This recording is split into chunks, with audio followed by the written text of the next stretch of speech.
Welcome once again to Arya academy. તો last લેક્ચરમાં જેમ આપણે થોડા પારિભાષિક શબ્દો શીખ્યા, તો એ પારિભાષિક શબ્દો હવે આપણે થોડા આગળ વધારીએ છીએ અને આજે આપણે નવા પારિભાષિક શબ્દો શીખવાના છીએ એકદમ આસાન ભાષામાં। તો આપણે સ્ટાર્ટ કરીએ બાકીના પારિભાષિક શબ્દો।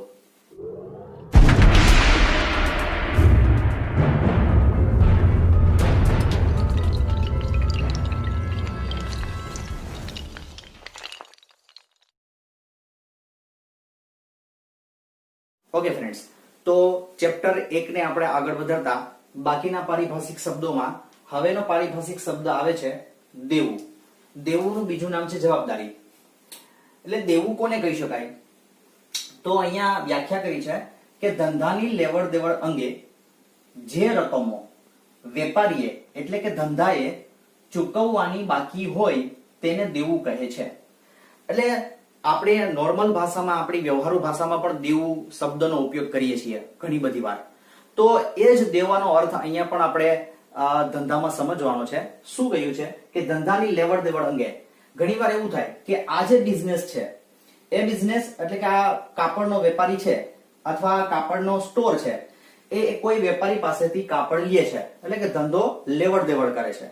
તો લેવડ દેવડ કર્યા પછી એ લેવડ દેવડ અંગે જે રકમો વેપારીએ કે ધંધાએ ચૂકવવાની બાકી હોય, આપણે કોઈની પાસેથી કાપડ લેશું તો આપણે એને રકમ ચૂકવવાની હોય ને। આપણે ઘણીવાર એવું કહીએ કે ભાઈ તમે અત્યારે કાપડ માલ મોકલાવી દો, અમે તમને 1 મહિના પછી પૈસા દેશું, આપણે એવું કહીએ છીએ।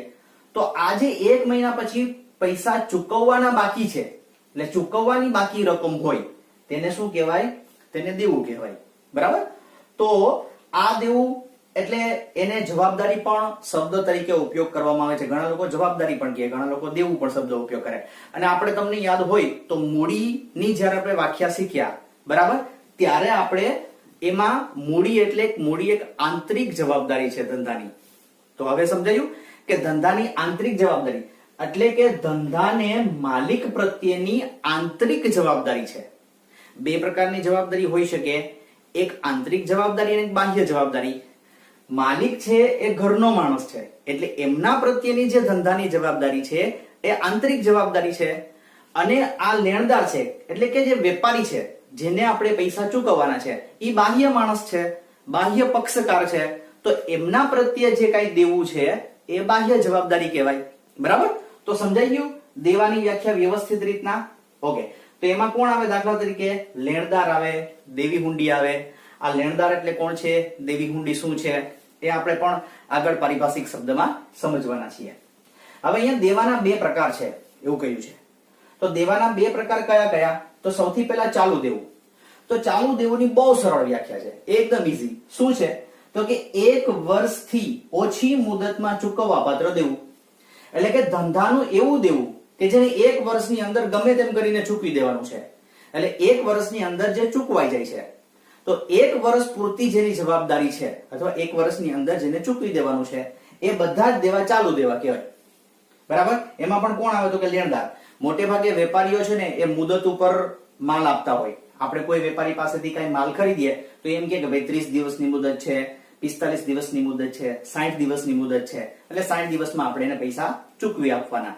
તો આ જે છે એને લેણદાર એટલે કે ચાલુ દેવું કહી શકાય। લાંબા ગાળાનું દેવું કોને કહીશું? સિમ્પલ, આના કરતા વિરુદ્ધ, 1 વર્ષથી વધુ મુદતમાં ચૂકવવા પાત્ર દેવું। એટલે 1 વર્ષ કરતા વધારે સમય, દાખલા તરીકે આપણે બેંક પાસેથી લોન લઈએ તો બેંક પાસેથી લોન આપણે તાત્કાલિક ન ચૂકવવાની હોય, 15 વર્ષે, 20 વર્ષે એમ આપણે ચૂકવવાની હોય। તો આને લાંબા ગાળાનું દેવું કહેવાય અને એનું બીજું નામ બિનચાલુ દેવું પણ છે। ઓકે, તો આ સમજાઈ ગયું? દેવું, દેવાના 2 પ્રકાર, ચાલુ દેવું અને લાંબા ગાળાનું દેવું છે ને? સરળ વ્યાખ્યા। ઓકે, ચાલો ફ્રેન્ડ્સ, તો એમના પછીની આપણે વ્યાખ્યા જોઈએ। એમના પછીની વ્યાખ્યા છે લેણું। એકવાર આપણને દેવાની વ્યાખ્યા વ્યવસ્થિત રીતના સમજાઈ ગઈ તો લેણું સમજવું બહુ સહેલું છે। લેણાની શું વ્યાખ્યા છે? તો તમે જો દેવાની વ્યાખ્યાને આની સાથે કમ્પેર કરી જોજો એટલે એકદમ ખ્યાલમાં આવી જશે। ધંધાની લેવડ દેવડ અંગે જે રકમો વેપારીએ એટલે કે ધંધાએ મેળવવાની બાકી હોય, ત્યાં શું હતું? ચૂકવવાની બાકી હોય, અહીંયા ખાલી એટલો જ ફેરફાર થયો છે, મેળવવાની બાકી હોય તેને લેણું કહે છે. દાખલા તરીકે દેવાદાર અને લેણી મૂડી.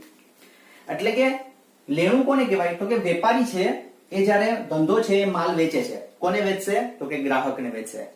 તો ગ્રાહક પણ ઘણીવાર આપણી પાસેથી ઉધાર માલ લઈ જાય. એ એમ કે હું થોડા સમય પછી પૈસા આપીશ. તો એ આપણી પાસેથી ઉધાર માલ લઈ જાય છે, બરાબર, અને 1 મહિના પછી આપણને પૈસા આપશે એવું કહીને આપણી પાસેથી માલ લઈ જાય છે. તો એમની પાસેથી જે મેળવવા પાત્ર બાકી રહેતી રકમ હોય એ આપણા માટે શું થશે? એટલે કે ધંધા માટે શું થશે? ધંધા માટે લેણું થશે. બરાબર છે? તો આપણા માટે લેવું તો આવા કોણ? દાખલા તરીકે તો કે દેવાદાર, લેણી હુંડી, જે આપણે આગળ સમજવાના છીએ કે દેવાદાર કોણ, લેણી હુંડી શું છે. અહીંયા પણ સેમ લેણાના 2 પ્રકાર છે. એક ચાલુ લેણું, એટલે કે આને ચાલુ મિલકત પણ કહી શકાય, અને લાંબા ગાળાનું લેણું. ચાલુ મિલકતની સેમ ત્યાં જેમ વ્યાખ્યા કરી છે એવી જ રીતના 1 વર્ષથી ઓછી મુદતમાં મેળવવા પાત્ર રકમ. એટલે 1 વર્ષની અંદર જો આપણને આ રકમ મળી જવાની હોય, ધંધાને આ રકમ મળી જવાની હોય, તો એ ચાલુ લેણામાં આવશે, ચાલુ મિલકતમાં આવશે, એમાં દેવાદાર આવે. એમ લાંબા ગાળાનું લેણું કોને કહી શકાય? તો કે 1 વર્ષથી વધુ મુદતમાં મેળવવા પાત્ર રકમ. એટલે 1 વર્ષ કરતા વધારે સમય લાગશે આપણને મળવામાં. તો આપણને એમ થાય કે એવું પણ લેણું હોઈ શકે કે જે 1 વર્ષ કરતા વધારે સમય લે. હા, તો શું આવે? તો કે ધીરેલ લોન. જેમ આપણે બેંક પાસેથી લોન લઈએ એમ એવું પણ બને કે આપણે કોઈક બીજાને લોન આપીએ છીએ, એને કહેવાય ધીરેલ લોન. આપણે કોઈક બીજાને લોન આપી અને આપણે જ્યારે બીજા કોઈને લોન સ્વરૂપે પૈસા આપશું તો આપણે એને કહેશું કે ભાઈ 5 વર્ષ પછી તું આ લોન ચૂકવી આપજે. તો એ 1 વર્ષ કરતા વધારે સમય માટેની લોન થઈ. તો એવી જે ધીરેલ લોન છે એ આપણું લાંબા ગાળાનું લેણું છે. તો દેવું સમજાઈ જાય તો લેણું ઓટોમેટિકલી સમજાઈ જાય, લેણું સમજાઈ જાય તો દેવું એની મેળે સમજાઈ જાય. એટલે બહુ સરળ વ્યાખ્યા છે લેણાની પણ. ઓકે. ત્યારબાદનો પારિભાષિક શબ્દ છે માલ. માલને આપણે અંગ્રેજીમાં ગુડ્સ પણ કહીએ છીએ. અને આ અતિ મહત્વનો પારિભાષિક શબ્દ છે સમજવા માટે. બહુ સરળ વ્યાખ્યા છે પણ સમજવાનું મહત્વ છે. વેપારી જે વસ્તુનો ધંધો કરતો હોય તે વસ્તુને માલ કહે છે. દાખલા તરીકે કાપડના વેપારી માટે કાપડ માલ છે. હવે અહીંયા સમજવા જેવી વાત છે મિત્રો કે વેપારી જે વસ્તુનો ધંધો કરતો હોય, હવે આ વેપારી છે એ અહીંયા કઈ વસ્તુનો ધંધો કરે છે? તો કે કાપડનો ધંધો કરે છે. તો આ ધંધા માટે કાપડ એ માલ છે. તો આપણે એમ થાય કે તો માલ સિવાય બીજી કઈ વસ્તુ હોઈ શકે? તો માલ અને મિલકત આ 2 વસ્તુ છે. તો જે વસ્તુનો ધંધો કરતો હોય એ જ માલ ગણાય. જો આપણી પાસે મિલકતમાં અહીંયા ટેબલ છે, અહીંયા ટેબલ, ખુરશી છે, એસી છે, પંખા છે, આ દુકાન છે, આ બધી મિલકતો છે.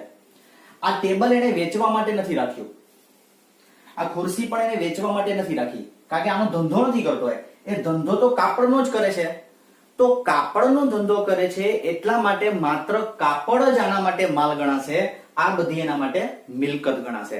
એટલે માલ અને મિલકત આ બંને અલગ અલગ શબ્દો છે.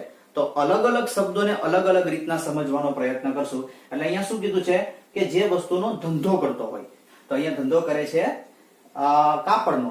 એમ વાસણનો વેપારી હોય તો એ વાસણ વેચે છે. કોઈની મોબાઈલની શોપ હોય તો એ મોબાઈલ વેચે છે. બરાબર? ઓકે. તો એના માટે મોબાઈલ છે માલ થઈ જશે. હવે એના પછીનો શબ્દ છે ખરીદી. તો માલ શબ્દ સમજાય તો જ આ ખરીદી સમજાય. શું છે? તો કે પેઢી ધંધાનો માલ. માલની વાત કરે છે, મિલકત શબ્દ અહીંયા નથી લીધો. પેઢી ધંધાનો માલ રોકડેથી, ચેકથી કે ઉધાર. ઉધારને આપણે શાખ પર પણ કહીએ કે ભાઈ ઉધાર લીધું અથવા શાખ પર લીધું. મેળવે છે તો તેને ખરીદી કહે છે. એટલે આ વેપારી છે એ જે આ કાપડ છે એ કોઈ વેપારી પાસેથી રોકડેથી એમ કે ભાઈ તમે છે ને 50 ડ્રેસ મોકલી દેજો, બરાબર, 500 કટપીસ મોકલી દેજો, બરાબર, 300 જીન્સ મોકલી દેજો. તો એ કાપડ છે એ રોકડેથી એના બદલામાં રોકડા પૈસા આપી દે અથવા ચેક આપી દે. કેટલોનું બિલ થયું? તો કે 5000 નું. તો અલ્યો બિલ આ 5000 નું. ચેક પણ આપી શકે. અથવા ઉધાર. ઉધાર પણ એમ કે ભાઈ 5000 નું બિલ થયું છે, અમે 1 મહિના પછી દેશું, કાંઈ વાંધો નહીં. તો એ શાખ પર અથવા ઉધાર કહેવાય. મેળવે છે એટલે આપણે અત્યારે કાપડ મેળવી લીધું, માલ મેળવી લીધો, આવી ગયો. તો આપણા માટે એટલે કે ધંધા માટે શું થશે? ખરીદી થશે. અને એને ખરીદી કહેવાય છે. એટલે માલ મેળવીએ છીએ. તો વેચાણ કોને કહેવાય? આનાથી વિરુદ્ધ જો આપણે બધી વ્યાખ્યાઓ એ જ રીતના લખી છે કે એક સાથે આપણને એ બધી ગ્રુપમાં સમજાઈ જાય. એ જ રીતના આપણે બધી વ્યાખ્યાઓ લખી છે અત્યાર સુધીમાં કે આનું પણ એક ગ્રુપ છે કે એક વસ્તુ સમજાઈ જાય તો બાકીની બધી વસ્તુઓ વ્યાખ્યાઓમાં સમજાઈ જશે. વેચાણ પેઢી ધંધાનો માલ, માલની આ વ્યાખ્યા છે. રોકડેથી, ચેકથી કે ઉધાર, જેમ અહીંયા છે તેવી જ રીતના ગ્રાહકને આપે તો તેને વેચાણ કહે છે. ઓકે, તો અહીંયા આપણે આ કાપડ બધું વેચવા માટે તો રાખ્યું છે. તો આ કાપડ છે એ આપણે કોઈ આપણી પાસેથી લેવા આવે કે ચલો ભાઈ મને બે જીન્સ મારે જોઈએ છે, 5 ટી-શર્ટ જોઈએ છે, તો આપણે એને આપીએ છીએ, બદલામાં રોકડા રૂપિયા આપે છે. કોણ આવે આપણી પાસે લેવા? તો કે ગ્રાહક જ આવવાનો આપણી પાસે લેવા આવે, એને ગ્રાહક જ કહીએ છીએ આપણે. તો આપણી પાસેથી રોકડેથી કાંઈ લઈ જાય છે, બરાબર, કાપડ લઈ જાય છે, અથવા ચેક આપી જાય, કઈ 2000 નું બિલ થયું તો ચેક રાખો. અથવા એવું પણ બને કે આપણી પાસેથી કોઈ ગ્રાહક આવે ને એમ કે ભાઈ હું 15 દિવસ પછી તમને પૈસા આપીશ, તો આપણી પાસેથી શાખ પર પણ માલ લઈ જાય. એટલે રોકડેથી લઈ જાય, ચેકથી લઈ જાય કે શાખ પર લઈ જાય. કોણ લઈ જાય? ગ્રાહકને લઈ જાય. એટલે ગ્રાહકને આપણે આપીએ તો આપણા માટે શું થાય? એટલે કે ધંધા માટે શું થાય? ધંધા માટે આ વેચાણ થાય. એટલે આપણે કોઈને આપીએ માલ તો એ આપણું વેચાણ, આપણે કોઈની પાસેથી માલ મેળવીએ તો એ આપણા માટે ખરીદી. તો સમજાઈ ગયા વ્યાખ્યા? ત્યારબાદ જોઈએ તો અહીંયા ગ્રુપમાં સમજવા જેવા બાકીના બે પારિભાષિક શબ્દોમાં દેવાદાર અને લેણદાર છે. દેવાદાર શબ્દ આપણે આગળ જોઈ ગયા. ક્યાં જોઈ ગયા? યાદ કરો પોઝ કરીને. હા, આપણે લેણુની વ્યાખ્યા જોઈ ને, એમાં ચાલુ લેણું અને લેણામાં આપણે દેવાદાર શીખી ગયા. તો દેવાદાર એટલે કોણ? તો કે ગ્રાહકોને કરેલ ઉધાર વેચાણ ના બદલામાં જે રકમ વસૂલ કરવાની બાકી રહે તેવા ગ્રાહકોને દેવાદાર કહે છે. દેવાદાર ધંધાની ચાલુ મિલકત ગણાય, અથવા આપણે ચાલુ લેણું પણ કહી શકીએ. ઓકે, હવે અહીંયા શું કીધું છે કે દેવાદાર તો કે ગ્રાહક, આપણી પાસેથી ગ્રાહક કઈક માલ લેવા આવશે તો આપણે ગ્રાહકને રોકડેથી પણ માલ આપીએ અને ઉધાર એટલે કે શાખ પર પણ માલ આપીએ. આપણી પાસેથી ગ્રાહક રોકડેથી માલ લઈ જાય તો એ આપણો દેવાદાર બનતો નથી. શું કામ? કારણ કે અહીંયા ચોખ્ખું કીધું છે કે ઉધાર વેચાણ કરીએ તો કોઈ આપણી પાસેથી માલ લઈ જાય ને એમ કે હું 10 દિવસ પછી પૈસા આપીશ તો એ વ્યક્તિ આપણા માટે દેવાદાર બને છે. ઉધાર વેચાણના બદલામાં રકમ વસૂલ કરવાની બાકી રહે તેવા ગ્રાહકને, તો આ ગ્રાહક આપણા માટે દેવાદાર બને છે. કારણ કે આપણી પાસેથી ઉધાર માલ લઈ ગયો છે અને એટલા માટે આપણે એનું દેવાદાર તરીકે નામ લખશું. અને દેવાદારને આપણે શું કહીએ છીએ? તો કે ચાલુ લેણું અથવા ચાલુ મિલકત કહીએ છીએ, કારણ કે એની પાસેથી 1 વર્ષની અંદર આપણને પૈસા મળી જવાના છે. તો લેણદારની વ્યાખ્યા શું કહેવાય? તો લેણદાર પણ આપણે શબ્દ જોઈ ગયા. ક્યાં જોયો લેણદાર શબ્દ? પાછો યાદ કરો. હા, આપણે ચાલુ દેવુંની વ્યાખ્યા જોઈ, તેમાં લેણદાર શબ્દ આવી ગયો. જે વ્યક્તિ પાસેથી ઉધાર માલ ખરીદવામાં આવે તે વ્યક્તિને ધંધાનો લેણદાર કહે છે. બહુ સરળ વ્યાખ્યા છે. એટલે આ ધંધો છે એ કોઈની પાસેથી માલ ખરીદશે તો એ વ્યક્તિ જેની પાસેથી આપણે માલ ખરીદીએ છીએ, જો એને આપણે રોકડા રૂપિયા આપી દઈએ છીએ તો એ આપણો લેણદાર બનતો નથી, પરંતુ એની પાસેથી ઉધાર માલ લઈએ છીએ. આપણે માલ ખરીદીને એમ કહીએ કે ભાઈ હમણાં કઈ વ્યવસ્થા છે નહીં, અમે 1 મહિના પછી પૈસા દેશું, તો 1 મહિનાની મુદત એને આપી તો એ વ્યક્તિ આપણા માટે એટલે કે ધંધા માટે લેણદાર બને છે. એટલે આપણે કોઈની પાસેથી ઉધાર માલ ખરીદીએ, દાખલા તરીકે એક XYZ કંપની છે કાપડની બહુ મોટી, એમની પાસેથી આપણે માલ ખરીદ્યો અને આપણે એમ કીધું કે 1 મહિના પછી આપણે પૈસા દેશું અમે તમને, તો XYZ કંપની આર્ય ક્લોથ સ્ટોરની લેણદાર ગણાશે. શું કામ? કારણ કે એ વ્યક્તિ પાસેથી આપણે ઉધાર માલ ખરીદ્યો છે, બરાબર. અને લેણદાર એ ધંધાનું ચાલુ દેવું અથવા ચાલુ જવાબદારી છે. છે ને બહુ સરળ વ્યાખ્યાઓ. તો આવી જ રીતના ગમ્મત સાથે સાથે અને એકદમ એન્જોયમેન્ટ થી આ બધી વ્યાખ્યાઓ સમજી શકાય એવી છે. તો આવી જ ગમત સાથે આપણે બાકીની જે રહેલી પારિભાષિક શબ્દો જે છે અને વ્યાખ્યાઓ છે એ આપણે શીખવાના છીએ. તો આજના દિવસ માટે આટલું. Thank you.